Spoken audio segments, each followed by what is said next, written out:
All right, Frenchie, we're at 10:04. I guess we can get going. We've got about All right. 20 on. All right. Let me start up. Okay. All right, everyone, welcome. Thanks for joining us this morning or afternoon or evening if you are Dominique.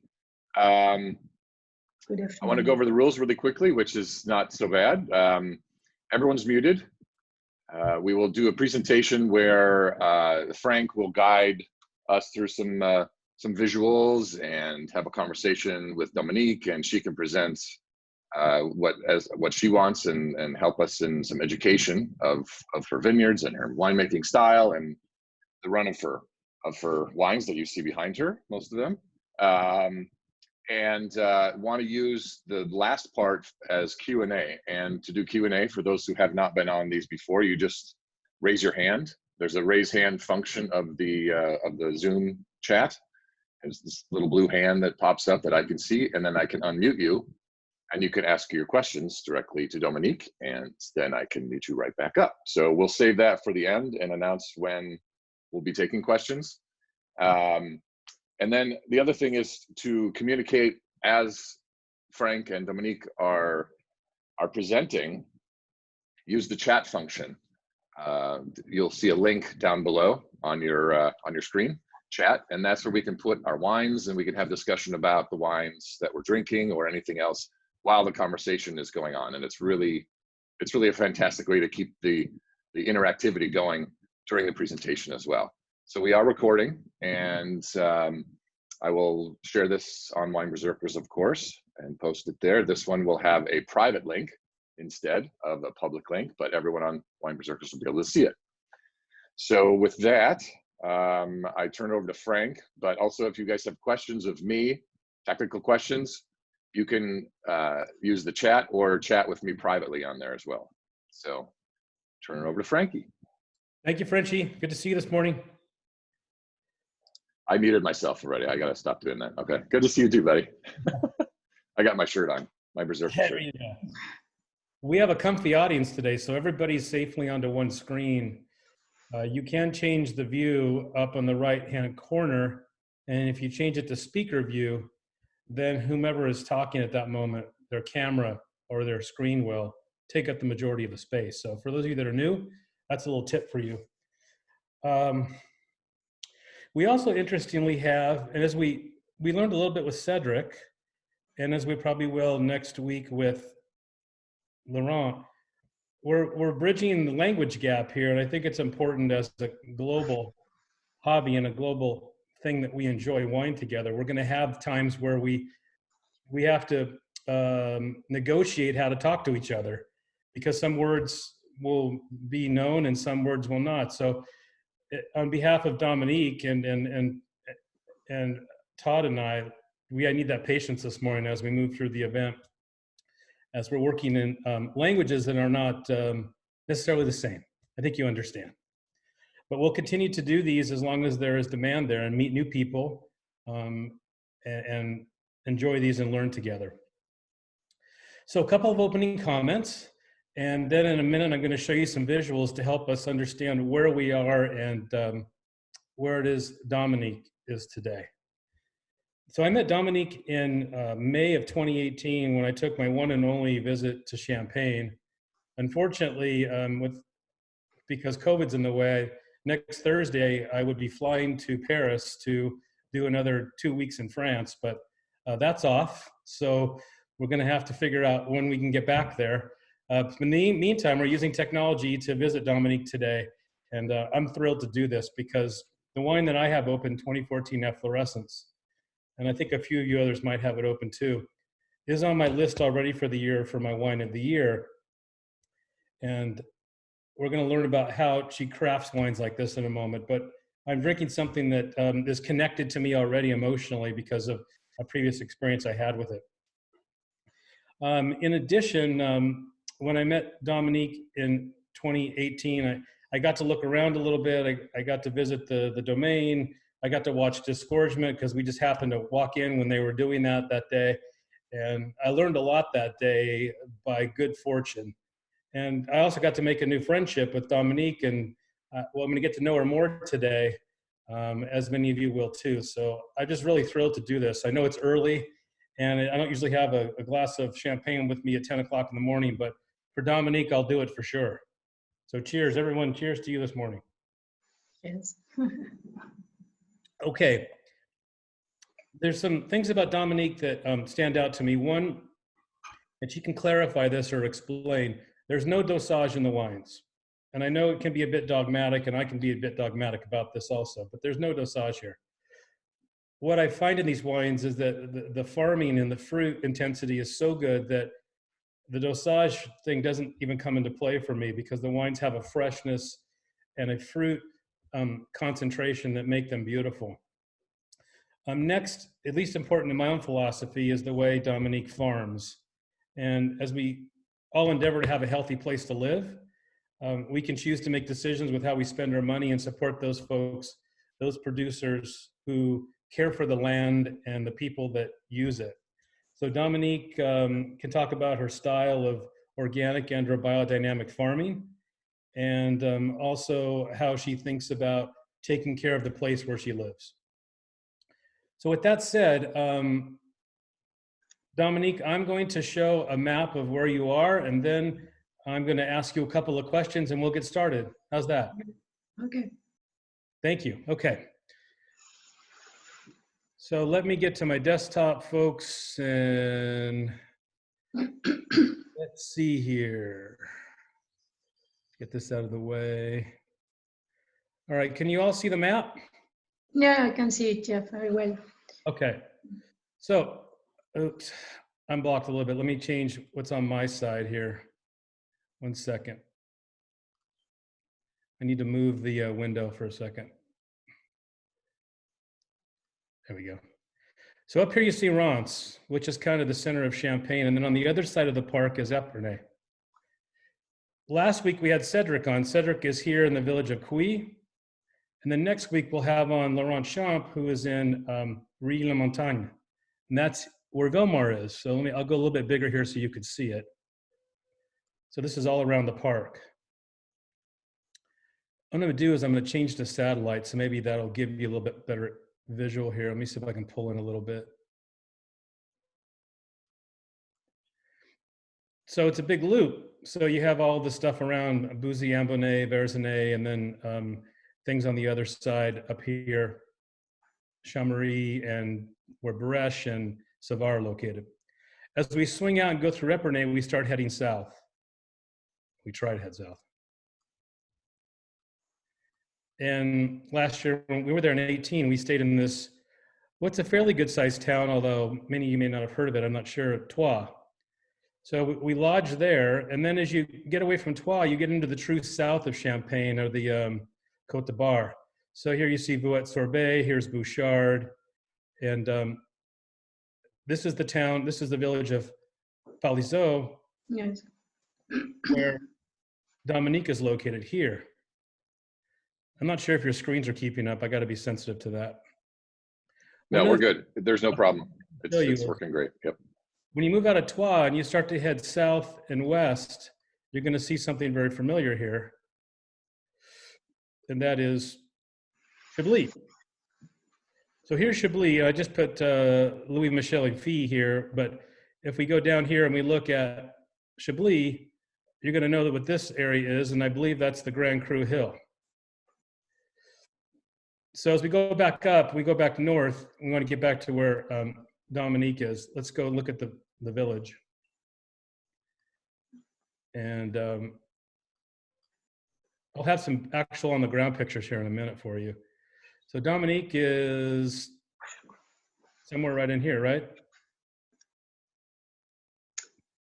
Alors, if we can, you can see on the map, this is my my cellar. When where you have Champagne Courtin is the cellar.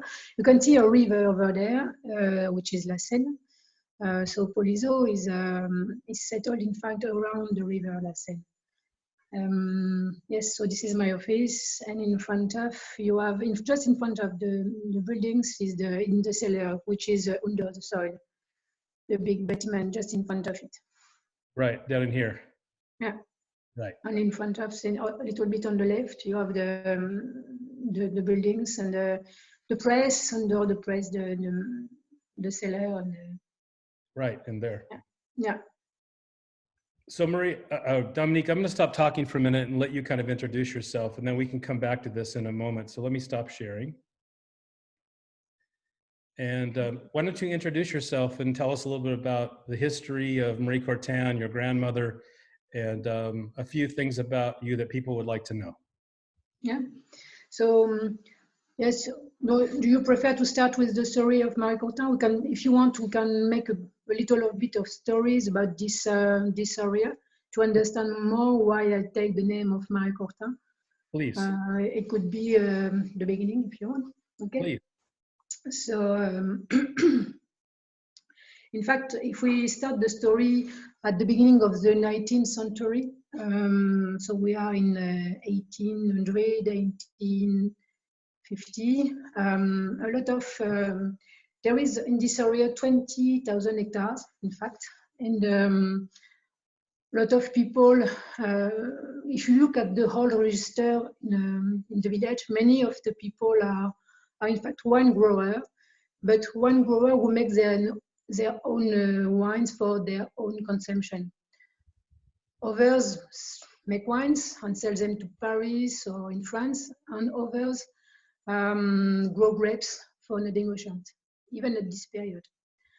And as you know, phylloxera came relatively quickly after this period at the end of 1890. Exactly 1892 in my village, so the phylloxera appeared, and then in fact the phylloxera within 15-20 years, the phylloxera destroyed all the 20,000 hectares in 20 years maximum, and then. So nobody could believe that so small insect could destroy a so long heritage of their ancestor. Mm-hmm. But rapidly, we can observe the drama. So for sure, the people try to find something against this insect. A lot of treatment were tested, but it didn't run. And at the beginning of we were in 1900. The solution came with the crafting with an American roots and with a French plant. Thank you for that. And then the population, for the wine grower, organized them relatively quickly. An agriculture teacher, yes, at this period, of the name of Monsieur Tribaudot, find a solution relatively easily. He created some like a school, in fact, in each village, and in 6 weekends, each wine grower could learn how to craft and make baby plants by themselves. And then it was relatively quick too. You can say in 10 years, from 1900 to 1910, the wine growing society in replanting around 6,000 hectares. So it was very fast, in fact. But you know, before we were at 20,000 hectares, we are now at 6,000 hectares. So why such a difference? But in fact, that's very clear, because the wine grower at this period have faced a lot of difficulties, in fact. You know, you have the problem of the climate, for sure, the climate which was too dry or too cold or too wet. So sometimes there is no crop at this period. Moreover, the wine grower have very few knowledge, that it was difficult for them to understand very well all the things, to face the viticulture problems, how to use copper, the frequency, the quantity, and so on, because mildew was still at this period a big problem. Another difficulties was, you know, a crazy job to replant, because everything was done by hand. Oh. So you have to extract the whole plant which were died by hand, for sure. You have to plow. because you have to prepare the soil for the next plant and to plow by hand. Imagine the work, it was absolutely crazy. So you could be discouraged, absolutely. But moreover, you have the foggy period of the delimitation on appellation. It was this time too. You know, when, so we are in 1900, and the question for the delimitation on the appellation is at its beginning, in fact, because the science makes people to find new method to products, the exchange thanks to the transport and raw material that come from another region. So all these things ask the question, the legal question, to what is an appellation and what is the delimitation. And it was true for the cheese, but for the linen or for the sheets, it was true, and for sure for the wines. So it was another question, which was at this period very foggy. And what else? Oh, we can say, and the last one, but not the less, the First World War was on the horizon. So you can imagine this generation of wine grower without few knowledge, the problem phylloxera, everything destroyed, no money, the First World War on the sea.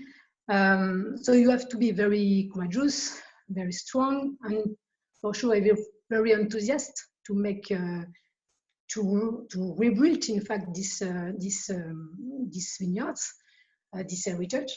So it was a big part for this region, and I could say that these people, the enthusiasm of these people and their strength created, in fact, what is our region today. And that's and Marie Courtin was one woman who lived at this period, in fact. She lived in this period. She don't make champagne. Huh? She has a single plot to make a home consumption for the family and so on. But in fact, I took this name because I wanted to honor the work of this generation, of these women and men at this period. Again, who in fact created the region where we live now. And that's the reason why, although it was my great grandmother, but voilà, that's the reason why I take this name. So what year did you start then working to produce wines in the domain? Alors, you mean for me, you need? Yeah. So the domain is 2.5 hectares in a single plot, in fact. And I started in December 2000, thanks to the last owner go to retirement, and so I started in 2000. And then these 2.5 hectares are facing east and southeast in a single plot. Quickly, I follow a session of how to farm in organic and biodynamic, and I met a person who called Pierre Masson, which is an anthroposophe, who make a lot for biodynamic viticulture in French. He teach a lot of people, in fact, a lot of wine grower. And I start my experimentation of biodynamic in 2003 to 2005. And then I was very enthusiastic about the consequences on the quality of the soil. You know, I see clearly my soil change. So immediately I was convinced by the organic, but I take more the practice of the biodynamic. And what else? Yes, so 2006 I asked the conversion, and 2009 I am certified. In France, you need 3 years to make your conversion. So was the property that you took over in 2003, was it being chemically treated with industrial products? You about the owner, the last owner, you mean? Yes. Yes, it was classical viticulture, yes. But probably one particularity for him, he plow. You know, we are in the 90s and the end of the 90s, and to plow is not a systematic practice at this period. And to plow for me is very important too. So classical farm, but with a lot of practice on the soil. So maybe no herbicide, but was spraying other things or treating with other things? Could you ask me the question again? Yes. Sorry. Nothing to spray to kill the grass because he was plowing. Yeah, exactly. Yes. Okay. So Maybe a bit, for me, that's important. Yes. Maybe we should show the vineyard so people can understand the 2.5 hectares and where they are. So let me share again, and then you're welcome to talk over me as I'm doing this. So let me bring it up here. Let me go back to wine login. I assume y'all can see the screen, yeah? Yes, we can. Okay, so I decided I would start a macro and let's draw it in. So this is all Champagne. So the north, and then you have these little sub-regions here. I forget the names. Brad can probably tell us. And then you have the south.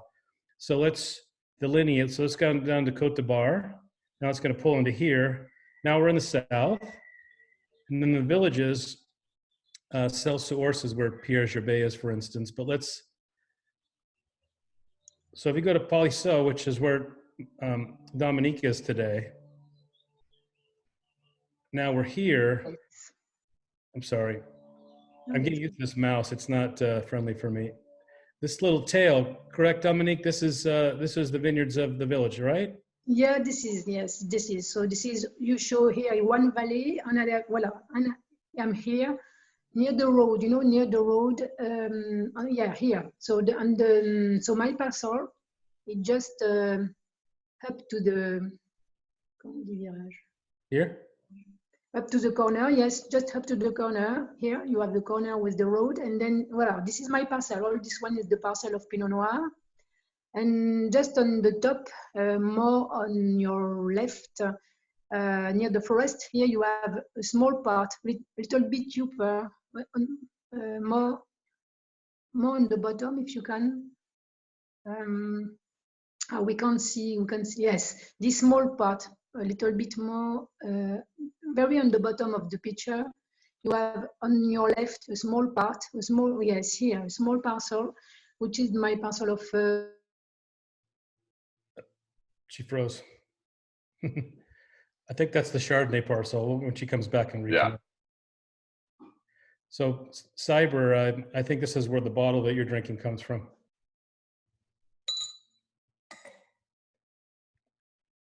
Oh no, come back. We haven't had this happen yet. No. There we go. Okay. Now you're back, Dominique. You went away for about. Sorry. Yes. You can't hear? Yeah. Okay.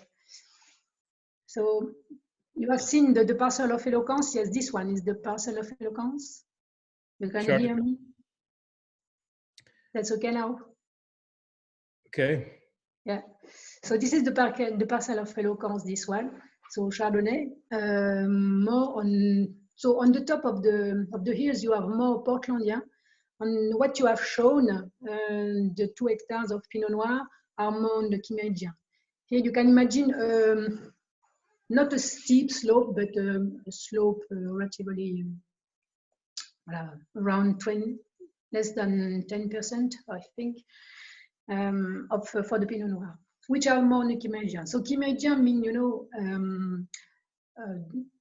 so the Quimérien is the undersoil, the name of the undersoil, which a mix of layers of limestone and layers of clay. And this is like that. You can see brown lay and lighter lay. So limestone, clay. So the Pinot Noir are planted on this kind of undersoil. And eloquence, probably more on the Portlandian. We arrive more, on the top. The forest, for instance, is growth on the Portlandian. I have bring some herb, some story for you to show you, but I'm not sure it will be easy to see. To show how you have more rocks for sure on the top and less on the bottom. I don't know if you can see them. I will try to show you. You can see something on it. Here it's more the bottom. This is more the top. Sorry, and here is more the bottom. You can. Wow. That's difficult to see. I think you have more. So you have a lot of rocks on the top and a lot of less rocks, and the soil is more brown and deeper, in fact. But I'm not sure you can see it. So it's easy to see. Yeah, we can. Yes. You can? I wouldn't want to eat that, but it's on a nice plate. It's a very nice place. So let me ask you this, Dominique. So, well, the plate that had the rocks, is that the part of the vineyard where resonance comes from? Alors, the 2 hectares on 30 you have shown, there is, in fact, it's divided in 4 parts, and this is the main difference is the age of the plant and the roots, the quality, the variety of the roots. In fact, you have Portegreff, if you know the name of Portegreff. So it's so 4 parts, and in these 4 parts of Pinot Noir, you can choose regarding to the millésime which part will made resonance, which part will made efflorescence, or which part will made concordance. The 3, in fact, Blanc de Noir, 100% of Pinot Noir that I made in my cuvée. So the 3 Pinot Noir cuvées are not, you don't decide those based upon the part of the slope they're on, but more about the millésime. Yeah, yeah. Okay. But the both, in fact, the both about the millésime and about the age of the plant that will react differently regarding to the millésime that we are living. And then the Pinot Blanc comes from what part of the 2.5 hectares? Alors, Pinot Blanc is very close to these parcels. It's a part of my, it's one part of my husband. In fact, my husband is very close. Is the next parcel, in fact, and I can, if you want, when you are a manipulant in Champagne, you can buy 5% of your crop in grapes to another manipulant, and it's possible to buy 5% of your crop and do your wines with this 5%. It's possible. So that's the reason why I have 1 cuvée. So the blue one who is behind me is a cuvée of Blanc de Blanc, 70% of Chardonnay and 30% of Pinot Blanc. And the name is Présence. I don't know if you know this cuvée, Présence. Yes, the first one was 15, so I don't know, without sulfur. But I can explain that later if you want about the cuvée. Sure. Maybe we should hold that until later. Okay. So then, is there anything else about the village we should know, or should I show some pictures? Hello, about the village, what I can, well, no, we can speak about the another picture or philosophy if you want. Sure, pictures. Ah oui. Okay, so I assume everyone can see that okay, yeah? Yes. Yeah. So is your 2.5 hectares over here somewhere and out of the picture's view? Yeah, that's that. Yes, we are. Yes, that's that. Okay, very good. Exactly. Okay.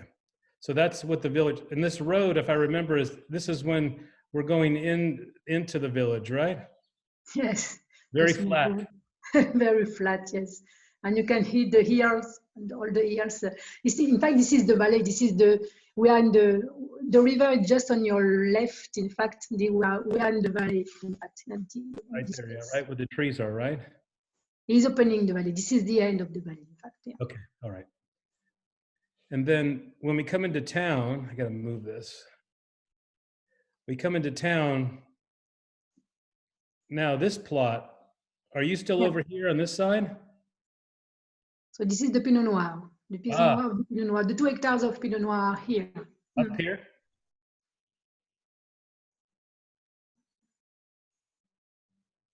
Right up here, right? So this is the Pinot. This is the hill. In fact, you can see this is not so steep. The less steep than of the village, I think. Okay, let's show this one. And this is right behind the winery, right? Yeah, this is not my winery, but it's not so far from my house. Yes. That's right. And you can see another hill from the village. In fact, in the village we have 3 hills, 3 valleys. the three one are facing, starting on the east and finish on the west. And we have around 60 hectares, 70 hectares planted in the village. So that's relatively small, but it's 70 hectares Very in the village. deep here. Essentially in Pinot Noir. Okay. And then as we get into the village, this is why I took this shot, folks, is because it was just so quiet there. There's nothing parked. There's no activity. I mean, this isn't during COVID when everyone's inside anyway, but this is how quiet it was. So this is the small street, and then this is the small office where we tasted. Do you live here in this house, Dominique? No, I don't live there. No, this is just the office and the building for the labeling. Okay. The labeling and the expedition, in fact. Okay, very good. Now maybe we should show a little bit about what I was at the disgorgement in this particular day. I have a video, but I don't know if you're going to be able to hear the sound, everybody, but I'm going to try to play it, and I'll turn my video up as loud as I can and perhaps increase your volume. I think that should be okay. So I have the video of disgorgement when we were there. Let me see if I can crank this up.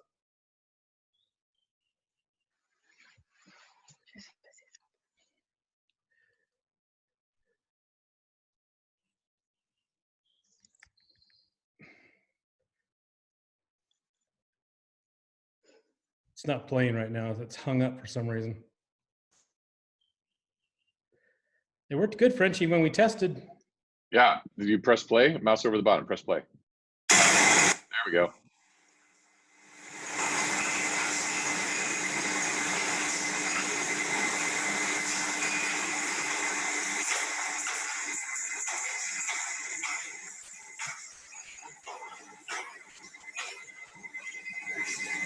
So here you have the machine who make the.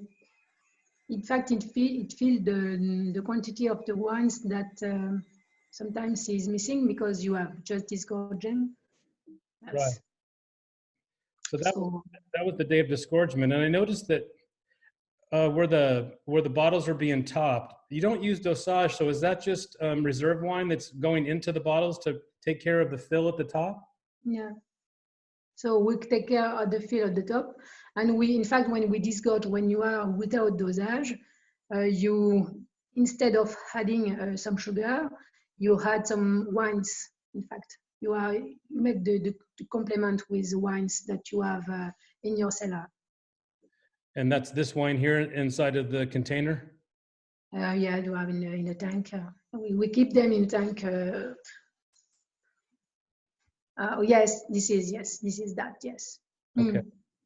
And then what was unique to me, which I learned, the corks flow up and over in this tube and then down into the other side where they're put into the bottle. So they start over here and then feed up and down, which I thought was unusual, but it was pretty cool to watch that those go in. And when they're going in here. Yeah. And then they're capped and caged here. And then at that point, they're going back into these cages, right, to sit and rest? Yes. And then that's we are here after the disgorgement, so we are letting the bottles between 6 months to 1 year, and to let them age on the cork, because we have lost the metal caps, and then we let them age on the cork between 6 months after the disgorgement, and then they are ready for the steps. Okay, very good. Let me see if I can give anybody else some pictures here to close the story. This last picture, what's happening here? So we are labeling here. So she's putting bottles on a small machine, and you have the two things that you can see in the middle of the picture is in fact the tools that enables you to put what we call la coiffe. This is the top, the colors that you have behind me. Yes. And after that, there is something would turn. We are going to stick the label. Right there. Mm-hmm. And then they go to a box. To the storage. Yeah. Okay, got it. And then it looks like this. Yes, and she's labeled. That's right. Very good. Okay. Okay. I want to pause for a minute and see what questions are, Reggie. Maybe we can pause and give Dominique a chance to just interact. Okay, sounds good. All right, stop your presentation there, and then we'll just open it up to questions. I have one from a shy person who has chosen not to ask themselves, but use the raised hand function. It's sometimes at the bottom of your window here by the participants, or sometimes on the left side. There's a little raise hand function, and it shows as a blue hand by yourself, and then I will see it in my feed, and I can unmute you. I know Brian Grafstrom has one, so I'm going to call out him in a second, but he hasn't raised his hand yet. So got to follow the rules, buddy. All right. So the question that was presented is: tell us more about Présence. Why a blend of white grapes? So Présence. In fact, I start with. As Blanc de Blanc, it was my Chardonnay, which called Eloquence. I start with this one at the beginning, and then I would like to do wines again without sulfur. I have, Blanc de Noir, which is Concordance without sulfur. I wanted to do another one with white grapes, and I have observed that the Pinot Blanc is for me. Relatively on the opposite, we can say on the Chardonnay. Pinot Blanc is very round, very fruity, relatively quickly mature, and for the Chardonnay, Chardonnay is with more acidity, more freshness, probably a little bit less fruity, but more on the flower. So I thought it could be an idea to blend them. And to try a Blanc de Blanc like that. Yes, it was just to mix for me some items which seems to be in the opposite on these both grapes. I have bring, if you want, I don't know if you can see that, I have bring the branches of the plants. We can see. Yeah, we can see. Yeah. Yeah, on my here, this is the Pinot Blanc. And here you have a Chardonnay. So the Chardonnay, a little bit more tired. That's normal because I cut him a little bit sooner. So what we can observe, this is two white grapes, and Chardonnay is a little bit the grapes. So the grapes is as this step now. If you can see the step of the grapes. So, and the grapes of Pinot Blanc are very long, very, they are bigger than the one of the Chardonnay, which is this one. You can see tighter and more dense. And so Chardonnay, very strong branches too, and the Chardonnay probably thinner and longer too, because Chardonnay is a grape that is that started in the spring sooner than the Pinot Blanc. And then voilà, the opposite too. You can see this is not the same plants, not the same grapes, and again. If you want, we can continue if you want. I will bring one Pinot Noir if you want to show you. I think so. Yeah. So this is a Pinot, but this one is Pinot Noir. Now, I don't know if you see. I think you can see the branches here is more red than the Pinot Blanc. Clearly, yes, clearly. Mm-hmm. Yes, and so the leaves are you can see difference. Any difference on the leaves because both are come from Pinot, but yes, the color is very different. The color of them. And you can see the grapes again. The grapes of the Pinot Noir here, it's very smaller than the grapes of the Pinot Blanc. Imagine the longer, very different. Yeah. I can show you to continue. I will continue. Yes, please do, because I'm seeing there's a lot of comments. And the next one. The chat is, everyone's filling with the comments. We've never seen this before, so this is wonderful. And the next one, this one is a Pinot Meunier. Pinot Meunier, so probably you can see to compare with the Pinot Noir. The Pinot Meunier, I don't know if you can see very well, but the leaves, or if you look at this, the top, this is very white. Probably Yes. you can see the white, Yes, and we you can can. see the white of the leaves to compare with the leaves of another Pinot. This one, this is whiter. You have like a powder, a white powder on the leaves. I don't know if you can see it. I think Yes, we can. Is it powder? Is it a powder or the color of the leaf? Alors, this is not a powder, but we call it Pinot Meunier because of the name of Meunier. Meunier is fact means in French. This is the name of the person who create the flower of from the cereal. You know the flour. What to say? Flour or flour? Flour. What is what for the bread? You know, to make the bread, you need flour. Flour. Oh, flour. Yeah. That kind of flour, yes. Okay, so the Meunier in French means is the job, the name of the job of the people who create the flour. And that's the reason why we call this Pinot Meunier. One part of an explanation, I don't know. Wow, that's never come up. That's amazing. Huh. Great. And the last one is very uncommon. This is an Arban. You can see the leaves are very sharp, are very, more. If you compare it with the Pinot, look at the leaves of the Pinot and the leaves of the Arban, very different. And the grapes, very small grapes. You can see the grapes on this one, very small. To compare again with the Pinot Blanc. Very different. It looks like and you see this is very small to compare with imagine the Pinot Blanc is so high and the Arban just starts its growth, in fact. So two different steps of growth between the Pinot Blanc and the Chardonnay are the one which has the biggest growth at this step of the 2nd of May, and Arban is still small like the Pinot Meunier too. Do you use the Arban in any of your wines? Me, no. That's again the one of my husband. Yes, okay. That's me. No. Thank you for that. Let's talk about the range before we take some more questions. Can you show us Concordance and Presence, because both of those are without sulfur or sans souffle. Can you show us a bottle of each?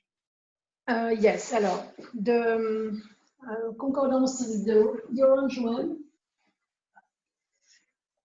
So this is the Pinot Noir without sulfur.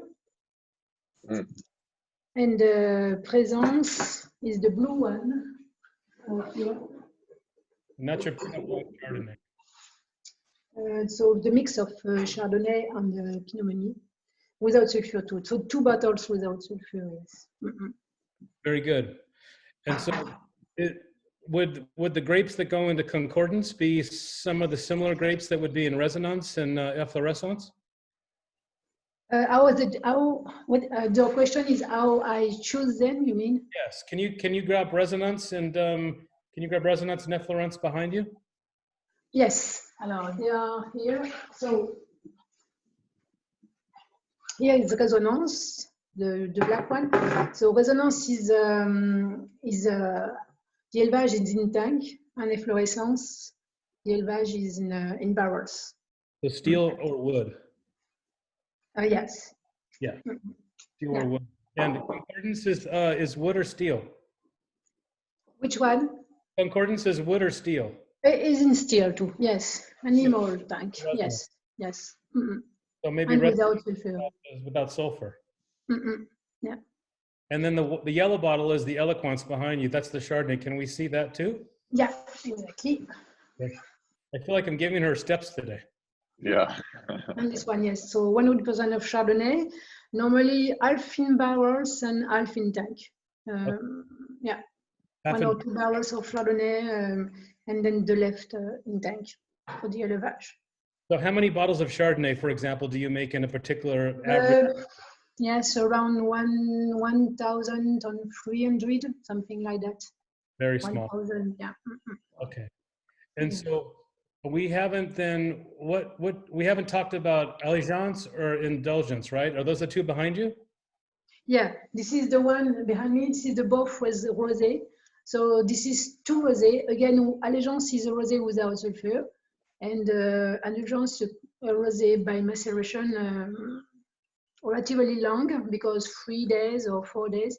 You know, I live not so far from Lérissé, 10 minutes from Lérissé, and probably some of you knows the rosé d'Érissé. So 100% with a long maceration. In fact, we test frequently to know when we are going to stop the maceration. Yes, Okay. at the end. Okay, and then do you make a Coteau Champenois also? Yes, this is new wines. I started in 2016 but these Coteau Champenois are made especially in amphora. So 2 amphora, one in what we call that one in clay, and another one in sandstone. Sandstone, yes, you know, something a material very strong with few porosity. Voilà, and so I have this both kinds of amphora, and the first one, so the 16 was 100% of Pinot Noir in this both amphora. And blending for the bottle.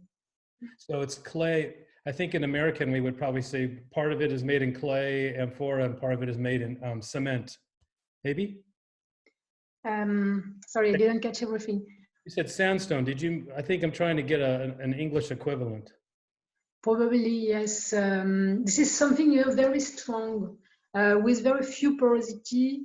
That's not a clay. That's something what I can say, stronger than the clay, with less porosity. I don't know an American word for that. Brad, do you know what we're talking about?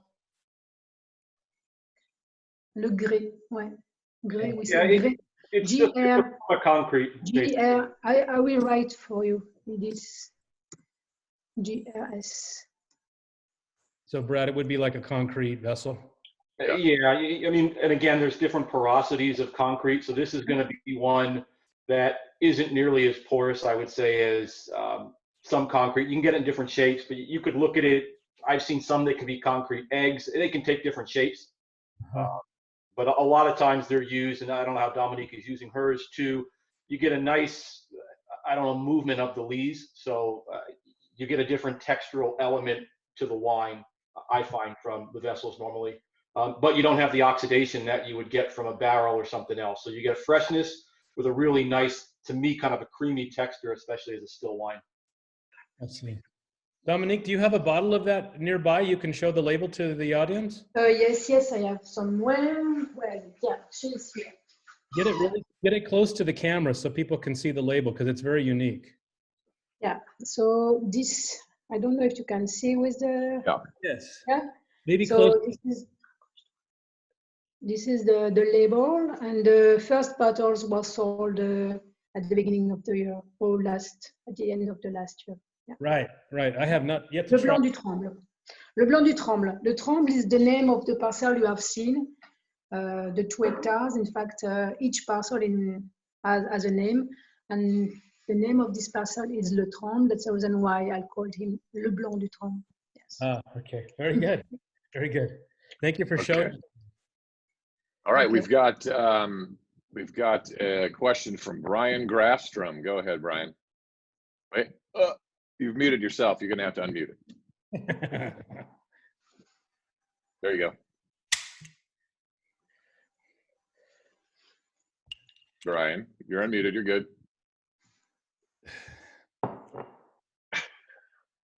Brian.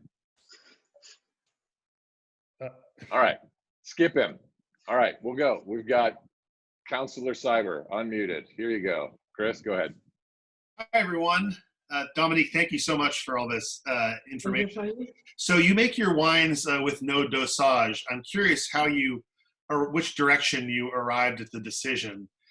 Is it because the site was such that you find that it's not necessary, or did you decide you wanted to make a no dosage champagne and therefore you pick and make your wine so as to make that work? Now, you know, in fact, I have a son with was allergy, and so and this allergy is probably due to the sulfur. And I remember it was in 2009. I decided to try voilà. So it appeals me. How can I say that in English? It asked me some question, and in 2009 I tried to do a tank without sulfur, because I say, okay, this product is not without consequences, and so I tried a tank in 2009 from 2 Pinot Noir. So 1 tank without sulfur and 1 tank in sulfur, and I observed them in their maturation in the cellar. And what I could observe is that when you add sulfur very clearly on the wine, on the juice, the juice will close himself, and you feel like if the juice goes just in one direction when you have the sulfur on it. If you, for the tank without sulfur, when you taste the juice, you feel like the wine has more freedom, has more possibility to express in different direction, and that was very clear. When you compare the two juice, that's very clear. You have one relatively with one expression, and another one which is more free to express, if I can say that. And it was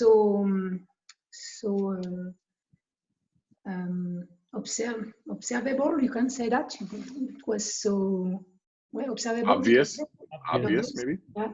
That well, I decided to make this wine, and for sure that's not always easy. Or the museum are not always ready for that, but that's very interesting in the glass. Yes. Okay. For this different expression, for sure. That's great. I was actually asking about the dosage, though, the sugar. You add no sugar to your champagne, Yeah, right? Yeah. Did you decide beforehand that you wanted to make it that way, and you picked that way, or did you just decide that it wasn't necessary, it wasn't helping your products? Yeah, for me, that's not necessary, because you know we have a lot of Pinot Noir. We are on the valley of La Seine. This valley brings a lot of fruity aspect for the grapes, for the juice, for the wines. And in my taste, sugar is too much when you are on this kind of wines.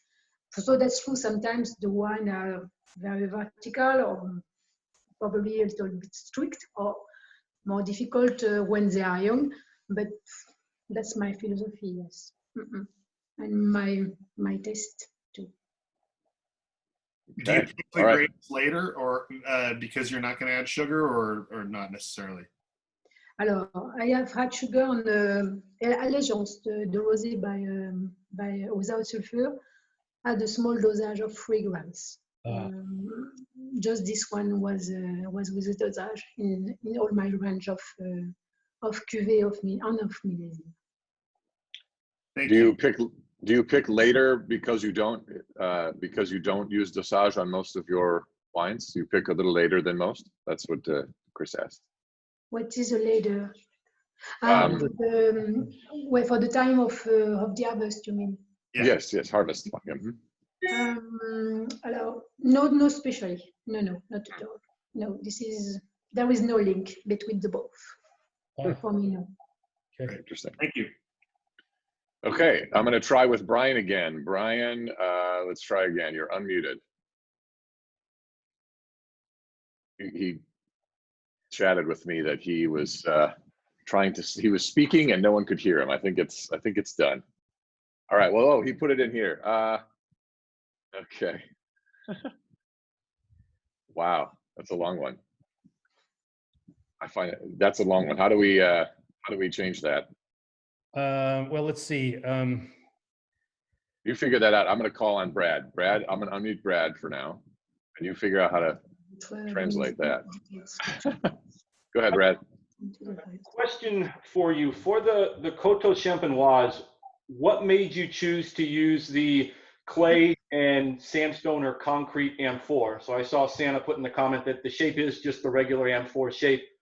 How did you choose that, or why over traditional steel, traditional barrel? Was it for texture, or what made you go in that direction? Alors, I chose it was again an experimentation. I'm very curious and I try to test different things.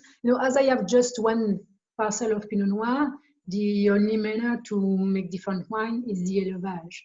And that's the reason why I have both. So barrels from Burgundy for free hands, often that's the case. Thanks anymore.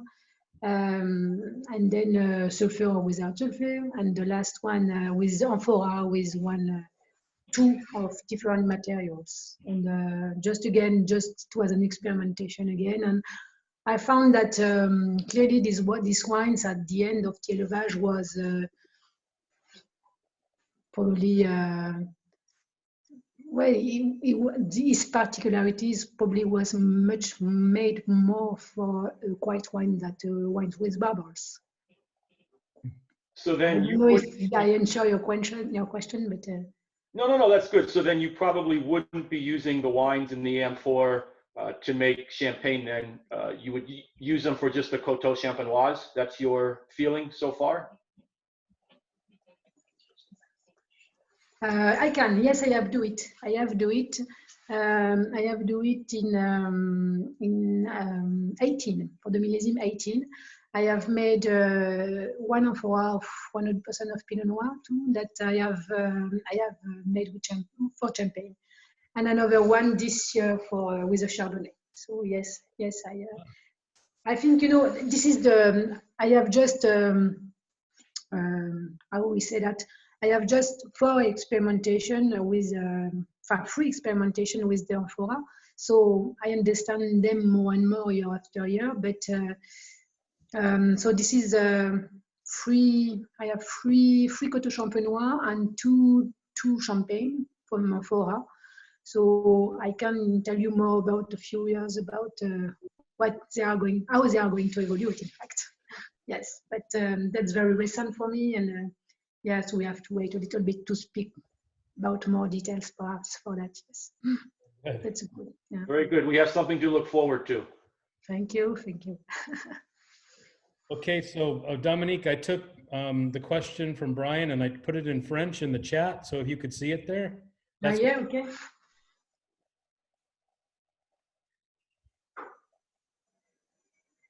Et que le millésime là dicte quelques raisins entrent dans les différents embouteillages. Pourquoi adopter cette approche?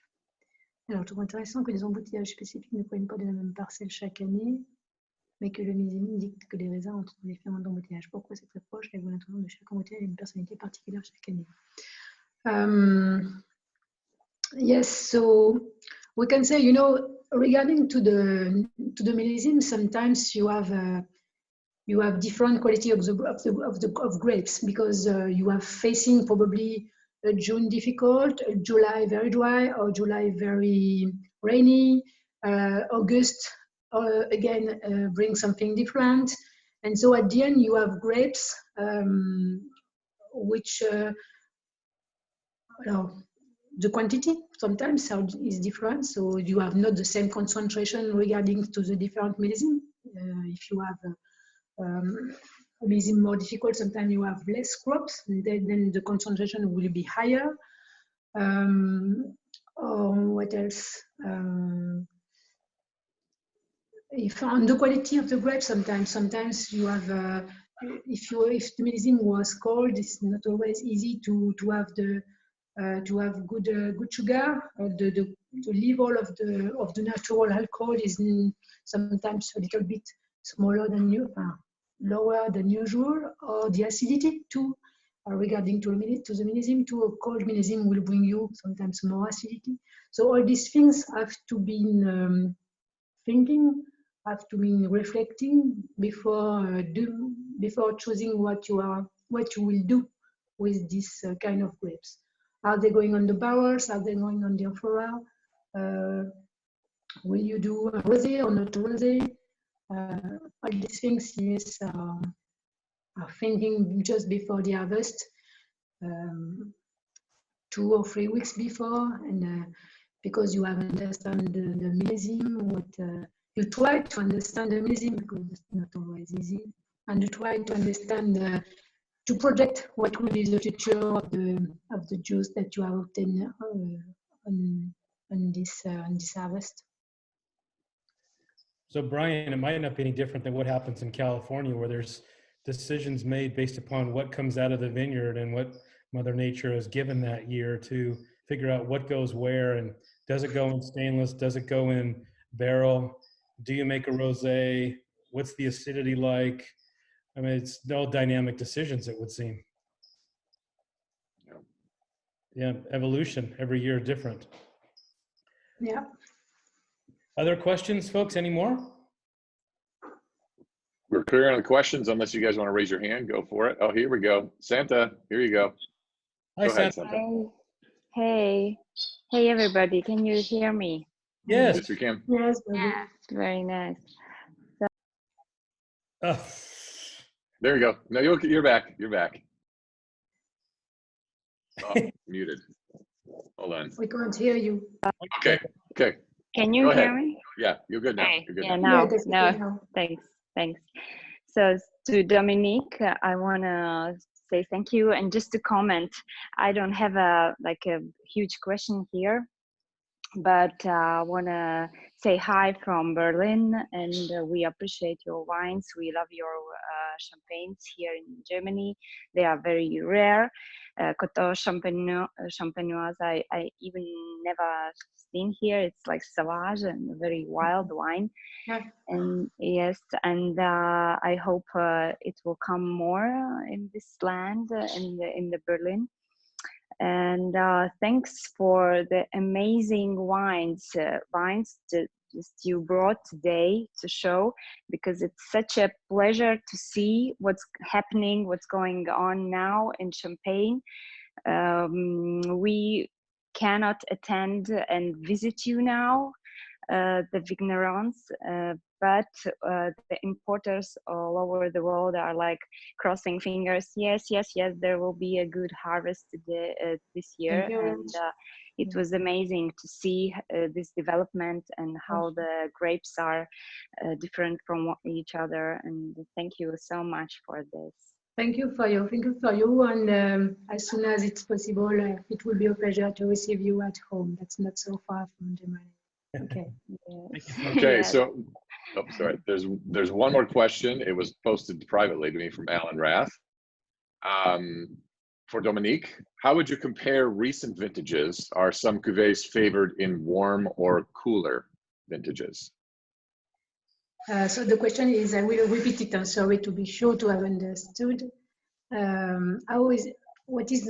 What I prefer as a cuvée? Is it with? No.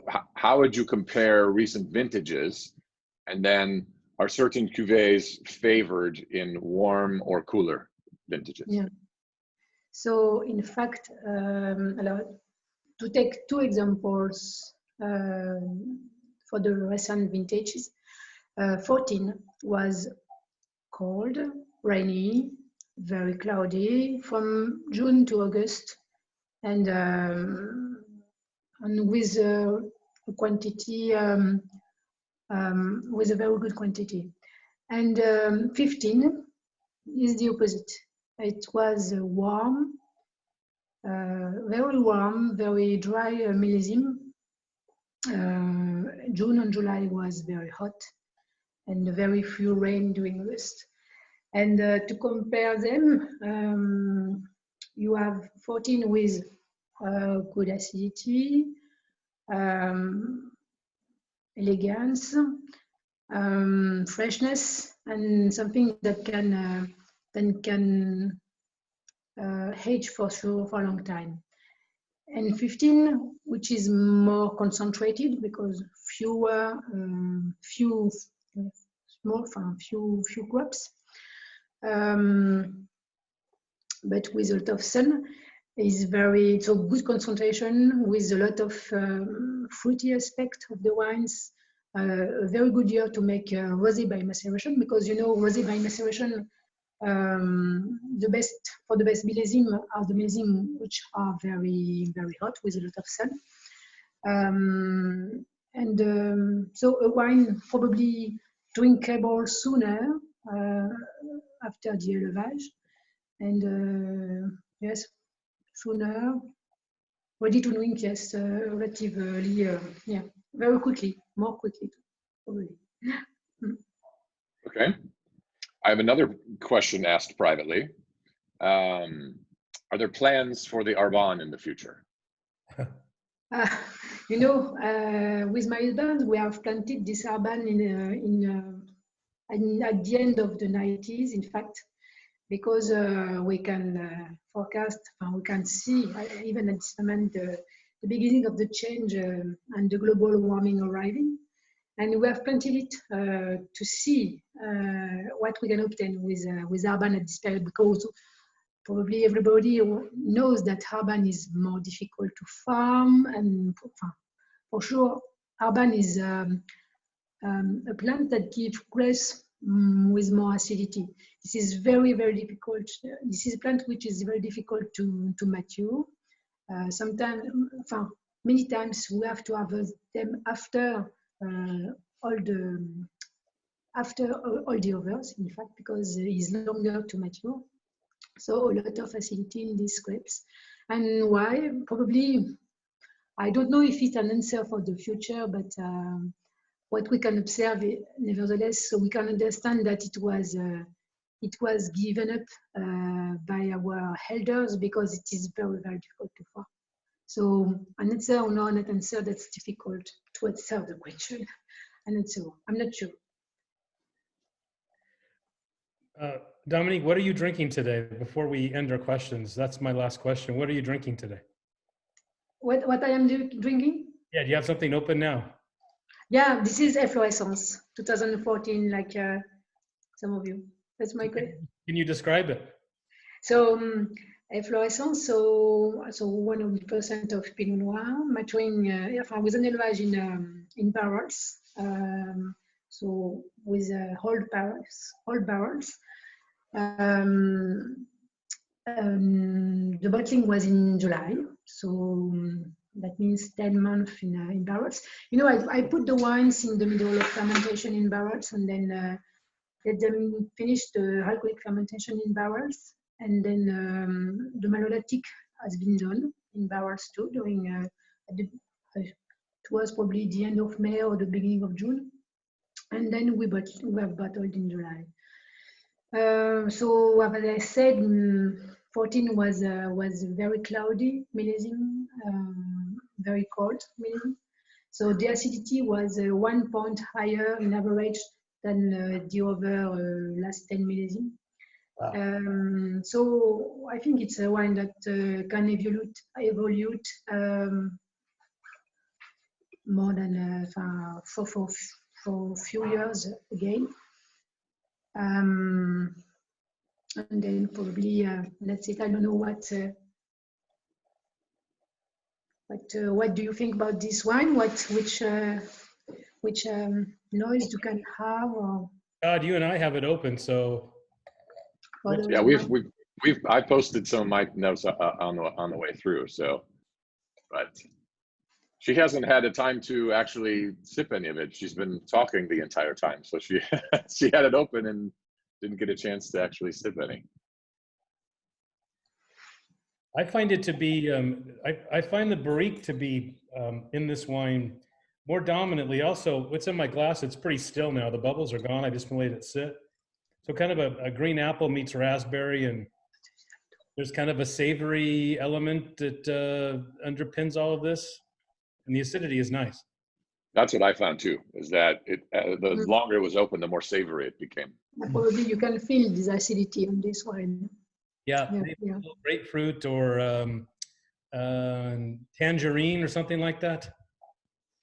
Probably. I let you discover. Very good. There's one more question, I think, from Hata And I think then we can wrap up. Yeah, her question is, how do the wines age? Presumably those that see oak will have a different aging curve than those that don't.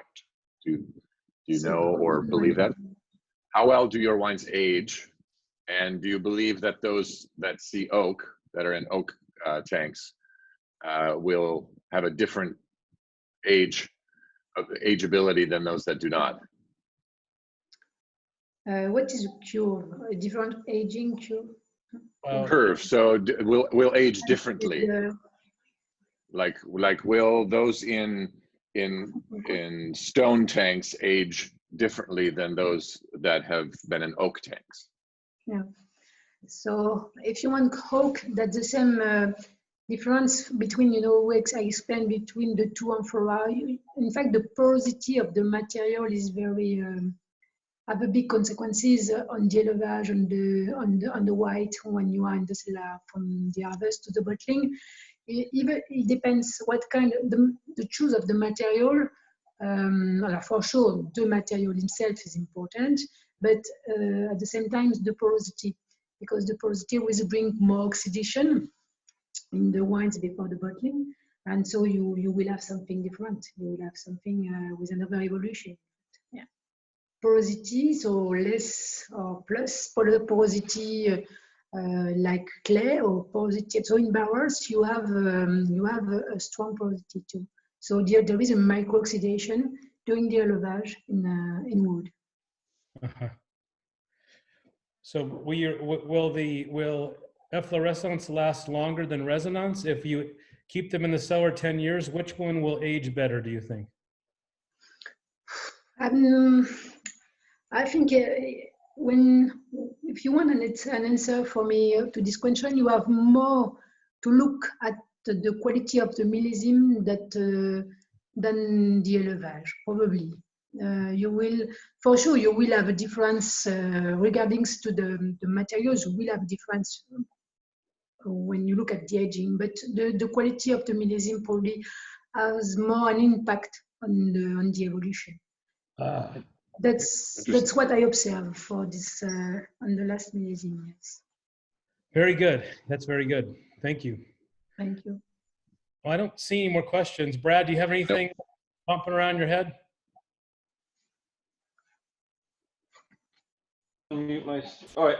No, I was just going to agree with Dominique. I don't think it matters whether you have the wine in oak or in steel. Over time, a lot of wines tend to come together, and after 30 years, blind, it's extremely difficult to tell if a wine was done in oak or in steel. As Dominique said, it's good quality, clean winemaking, and quality raw materials from that vintage that's going to affect it way more than whether it was in oak or not. And like I said, try it blind with an older one, 50-50 whether anybody can tell. Very good. Okay. All right. Well, wrapping up, we're at, what are we, 8:15 p.m. in Palaiseau? Yes, exactly. 2015? Yes, the sun is down now. The sun is going to you now. Yeah, I can see it in my backyard. It's very sunny. Thank you for taking time tonight. And this is, when I thought about putting these things together with Todd, I thought, can we do France? Will the language barrier be something? Will the languages be hard for both the audience and the guests? And I know when I approached you with this, we talked about that, and we even met before to see how it would go. And it was very important that Todd French was on our call, because Todd's instinct is always pretty true, and that was, this is going to work really well. And I know this has been a challenge for us to do this, but I appreciate you using English so well. And yeah, sorry. I hope your ears are not too much. It was great. No. It is, and it's important for me to bring exposure to people like you who are doing this work, and to trying very hard to make wines as an art and with care. And so thank you for being with us tonight, and for taking the time out of your Saturday to speak with all of us. And your wines are a blessing to us, and to me especially. So thank you for making the wines you do. Thank you for you and for being with us tonight. Thank you. You're welcome. And everybody, thank you for joining wherever you are, and be safe. And next weekend, we'll talk to Laurent Champ from Villemar, and we'll keep going with our series as long as everybody wants to keep talking to winemakers like this. Thank you, everyone. Absolutely. All right. Take care, everyone. Thank you, Frenchie. Thank you. Thank you, Frank.